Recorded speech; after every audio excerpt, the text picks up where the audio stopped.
Hello and welcome to the Ministry of Miniatures, and today we've got a very special video. We are doing a Bolt Action boot camp, back to basics and doing basic training for those new recruits. So this is video 1 and it is labelled New Recruits.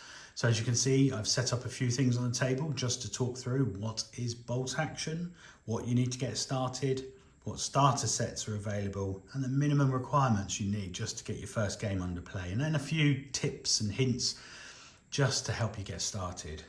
So let's start with the first question. What is Bolt Action?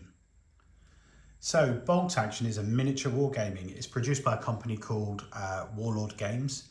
It's set during World War II, although some of the later releases have seen it venturing into other periods such as the Korean War. But essentially this is a tabletop war game for usually 28mm models. The game itself was developed by Alessio Calvatore and Rick Priestley. There's some videos online that from the Warlord Games Open Day. I'll leave a link below if you want to see their input at the Warlord Open Day. Do check that out. But originally the first rulebook came out in 2012, and then the second edition was 2016, and then this year we've seen the latest version, version 3, which was released in 2024.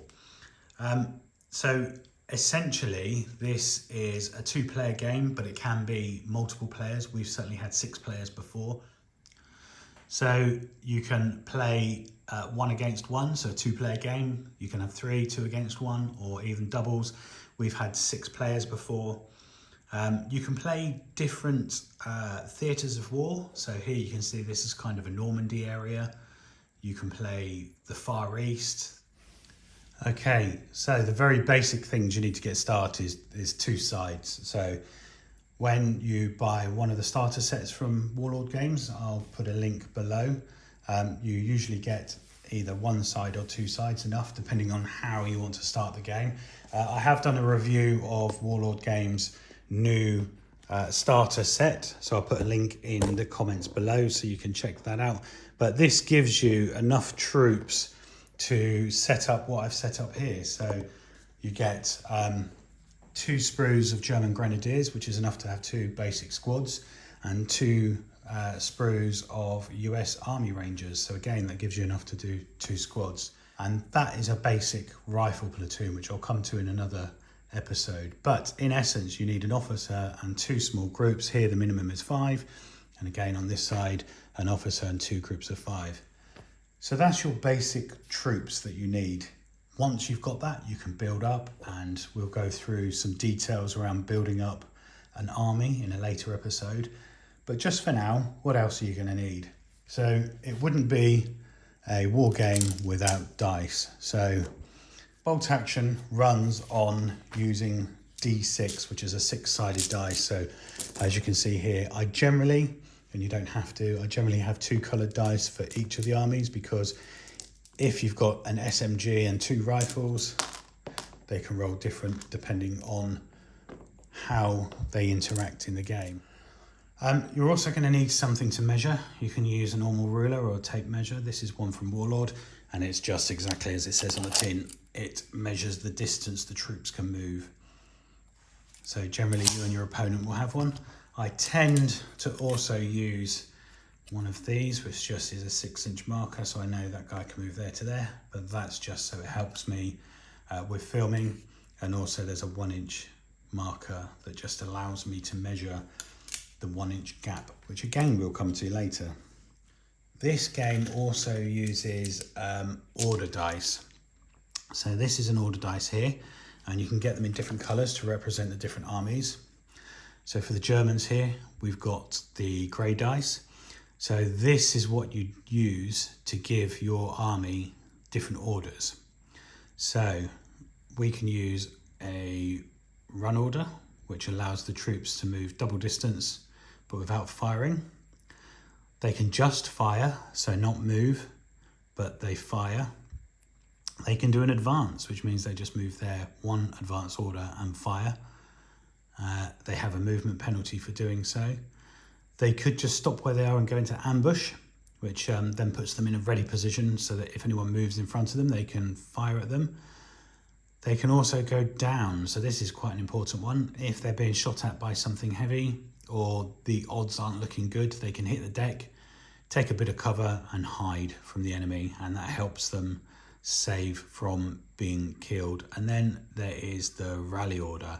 So this is used for when the troops get pinned, their ability to move and fire is reduced, and rallying is kind of a pep talk from the officer to say, come on guys, you need to get with this, we've got to win and get in there. So the officer will rally the troops, and that is when where pins get to a certain level, which then leads me on to pins. So you can just use a dice. So some people in our group use dice to represent the number of pins the unit have. I just like to use these, which are warlords. They do have numbers going around them, but that is quite difficult to see when you get to my age. So I generally tend to put them down. So if this group have 3 pins, I would put 3 down. You can also colour these in so they're clearer to see. So you only need 1 and you just turn the dial to represent it. Now the pins are used, as I say, every time they get hit from shooting, or if they take HE shots from mortars, etc.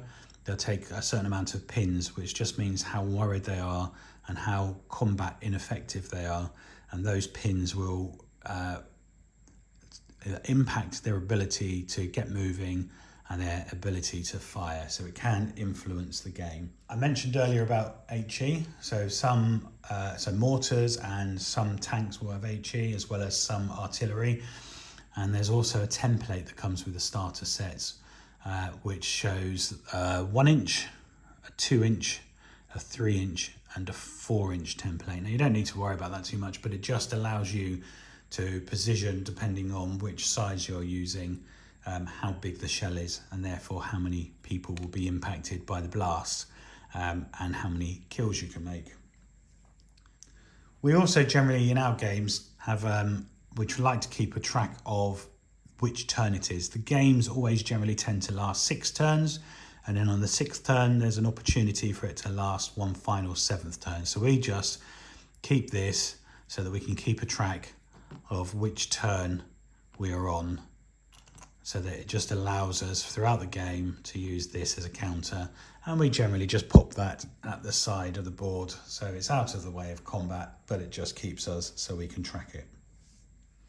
So we've already mentioned the Bolt Acttion starter set. There are other starter sets where you can get different troops. So you could get a starter set for the US or starter set for German Grenadiers or the Waffen SS.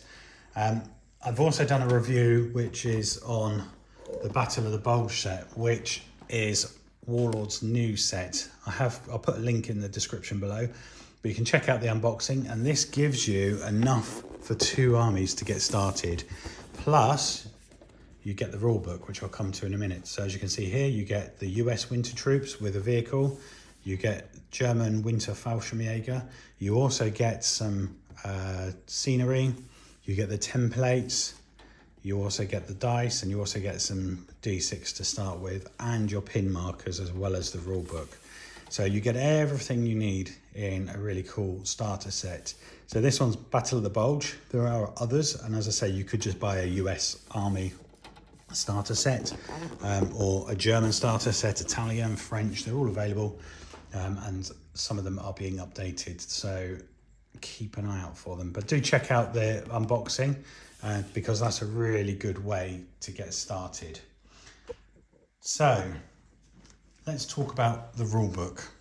So you can get the rulebook in hardback A4, or you can get a softback A5, depending on whether you, so I always keep this one as easily available. If I was going to tournaments or going elsewhere to play with friends, I would take this one because it's much easier to carry and it's much lighter. But if I'm playing games at home, which I generally do, I will just have the hardback, because it's got bigger text, it's easier to read, and it's nice and firm, and it just feels absolutely lovely to go through. And it has all of the rules in there for you.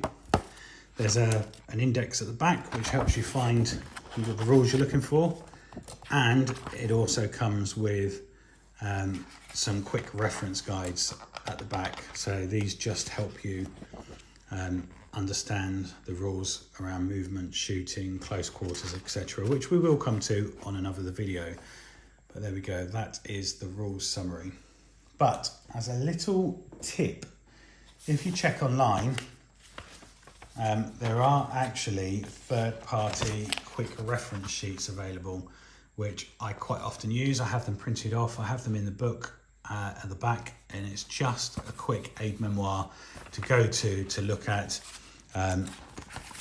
some of the rules and some of the different weapons charts and modifiers, as you can see here, that are available. Because it's a new version, this is actually a really good way of using a couple of sheets of A4 paper to help you with the rules. And as you can see there, there's vehicle special rules, unit special rules, and lots of detail to help you with the game. Okay, so what else might you need? So you can also have a bag, or you can use a cup, and this is just to help with the dynamics of the game. So each unit that you have in your army will have an order dice. So as you can see here, I've started to put the dice next to each unit, and you pick those up and you put them in the bag. So actually the unit selection is a really unique feature as part of this Bolt Acttion game, in that the dice for each of the units go into the bag, and then it's very random as to whose dice is going to be drawn out each turn. So as we go from turn 1 to turn 2, it's random. So in this turn, it would be the Germans, which is a really brilliant and unique way that this game operates. So it's not you go, I go. It is very much a random, and there'll come points in your game where you will want to have the first dice, or you won't want to have the first dice, depending on what your tactics are. It's a really simple game to get to grips with, but actually if you can master it, it's quite a strategic and fun game to play. It is often described as Hollywood wargaming because you can really relive those battles, whether it's beach landings or whether it's fighting over the cityscape of Stalingrad. You can fight those battles out on the board with Bolt Acttion. So finally, if you want to get into Bolt Acttion, have a look on the Warlord website. I'll put an affiliate link below. Any purchases using the affiliate link will just help out massively with the channel. All the money goes back into the channel to help us buy scenery and figures and keep the channel running. But also please subscribe to the channel, because actually you'll keep up to date with news, you'll find out what's going on, some of the new content, and you'll be able to watch our battle reports, which will help you with learning the rules. But if you're interested in playing, find some friends that are interested. Or if you haven't got any friends that are interested in Bolt Acttion at the moment, buy a 2-player starter set, paint the figures up, and then, like I have done, go to a local club and just see who's interested. There are clubs all around the country, so find one local to you. The chances are the people there that play World War II games, and they may well play Bolt Acttion as well. So subscribe to this channel. Check out the Bolt Acttion Facebook page, because there's people there and you can put a shout out to see who's local, and see your local clubs who are available. So in the next episode, I'm going to talk about building an army, and I will go through the basic army we have and build it up with platoons and describe what next steps are there after your basic army, so you can get started and look at the options that are available. I'll also look at creating a battlefield. As you can see here, I've created something very simple just for this, but I will do a showcase on how to set up a battlefield for a bigger battle. And then finally, I will do a beginner's game where we will run through the core dynamics and how they work in game, so that you can experience it and understand how the game works. So hopefully you've enjoyed this.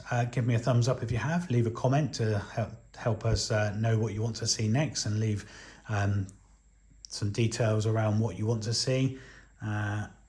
If you haven't already, please subscribe. It all helps, and we're getting really close to 4,000. So it would be great to us to actually reach 4,000 by the end of the year. But there we go. This was episode 1, new recruits. Coming up next will be building an army. Take care and see you all again soon.